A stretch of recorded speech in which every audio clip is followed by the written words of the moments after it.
zamonaviy hikmatlardan, agar senga tanishlaring, qarindoshlaring anchadan beri telefon qilmayotgan bo'lsa,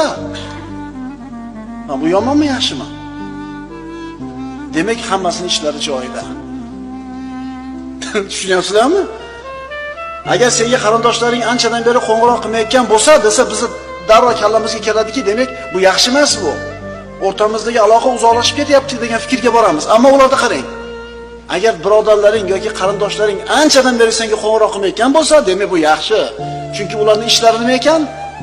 Yaxshi ekan. Ishi bo'lganda zamon qilardi ekanda, o'chi. Biz ham shuni qo'yib qolmayapmizmi? Telefonda ammamizni, tog'amizni, xolamizni telefon qilib, "Qo'roq shu 1 so'm pul ketadi. Ramazoningiz muborak bo'lsin" dedikmi hammamiz? U borishni qo'ying.